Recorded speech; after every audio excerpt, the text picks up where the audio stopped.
another day and somehow another 3 stories that managed to relate to technology. Today we are blurring the line, but it is actually what Google's doing by adding background blur, captioning, and even low light mode to meet video calls. The Trump administration is blurring its lines with what it believes needs to be policed by saying that calls for violence that aren't the president need to be policed by social media platforms. And Coca-Cola, to be fair, they're just setting precedent and stopping all advertising on social media platforms from July 1st. So we are definitely blurring the line between technology news and non-technology news, and to be honest, 2 of these stories about lines being blurred. Why don't we get into it? This is Dan Now Digital World, and my name is Luke. So let's get into our first kind of blurry story, and that is about background blur in Google Meet calls, about captioning and low light mode. So obviously they are in catch up with Zoom and Microsoft Teams, but Google Meet is now working on features to add images or a blur effect to background.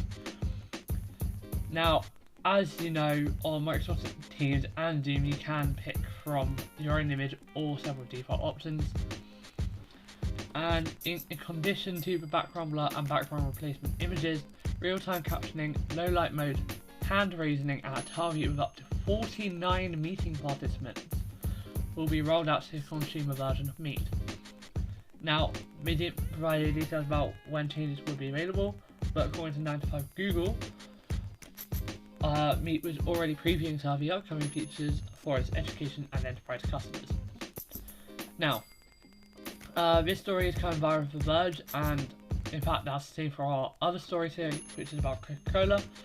As for our Donald Trump story today, it is coming courtesy of Gizmodo.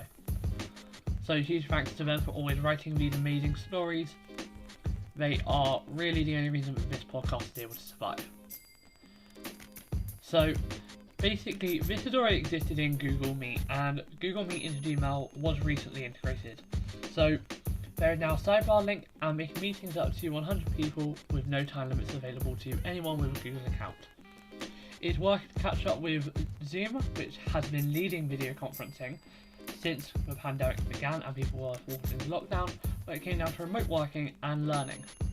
Google and Microsoft are both starting to catch up to Zoom. Microsoft has grown its Teams app to 75 million daily users in April, and Meet recently surpassed 100 million daily active Meet participants, according to Google.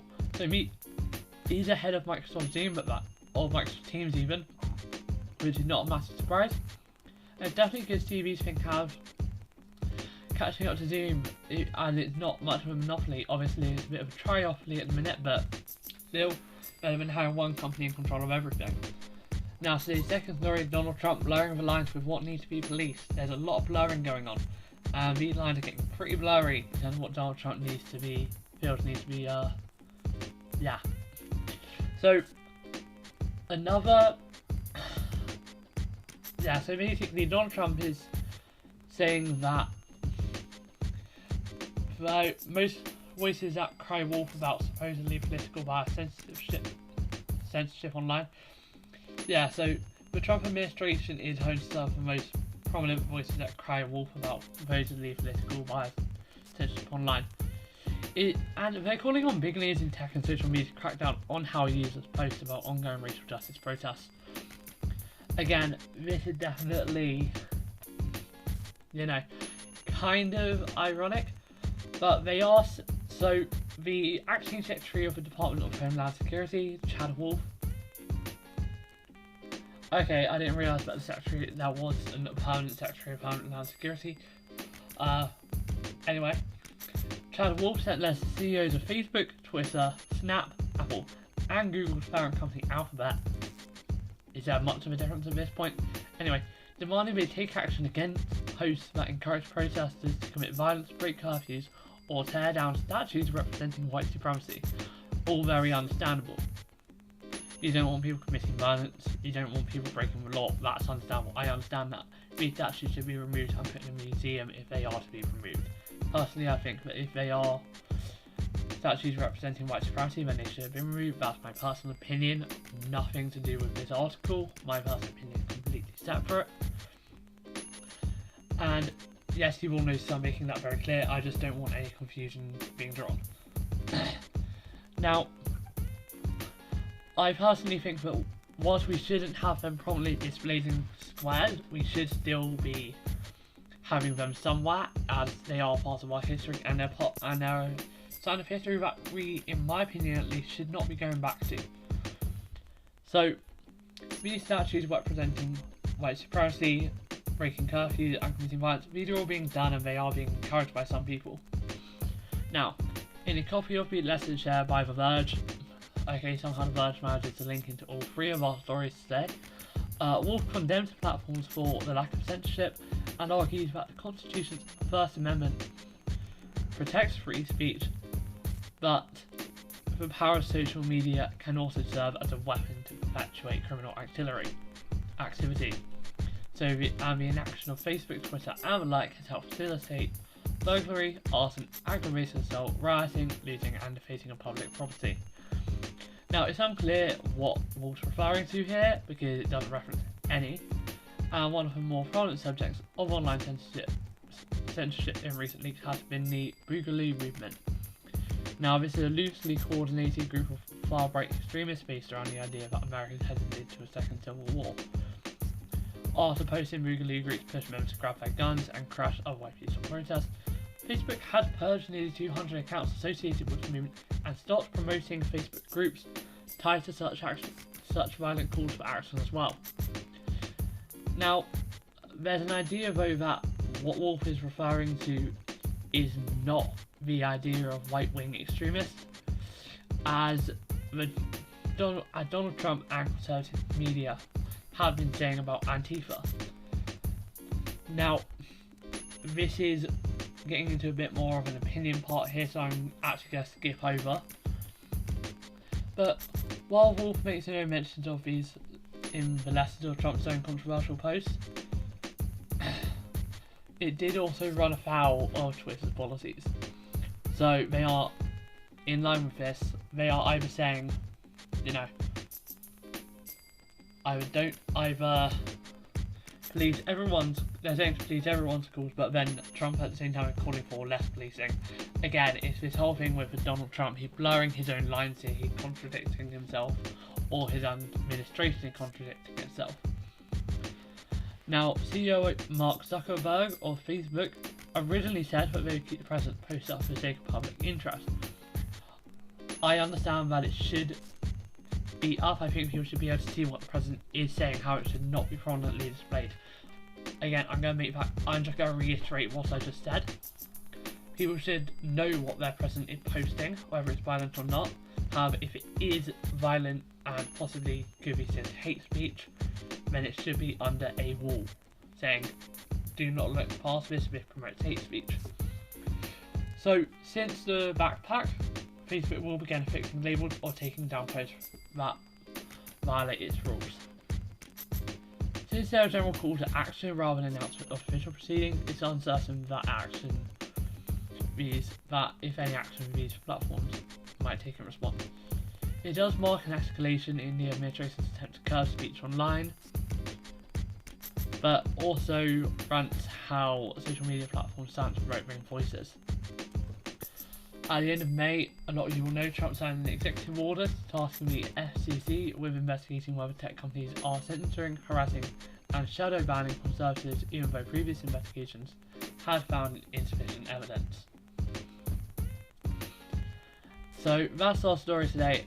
I do apologise if any, again, my opinion on this story, and personally I think the lines are a bit too blurry. I can't tell. I think if you are violating a social media platform's policy, then they have the ability to say these sorts of things, and they have the ability to take it down. Again, it's their thing to agree to their policy. As long as they enforce their policy correctly, I think they're doing the right thing. Now, Coca-Cola is also pausing all advertising on social media platforms. Now, this is a part of the growing backlash against Facebook and other platforms, which Honda and Hershey have also taken a part in. Now, this is especially about Facebook and Instagram, and it was organised by the Anti-Defamation League, the NAACP, and other organisations called the Stop Hate for Profit campaign. Now, Coca-Cola is going one step further than some of the companies and banning all ads globally on social media platforms. So not just Facebook and Instagram, but it does also suggest Twitter, YouTube and other platforms will also be boycotted.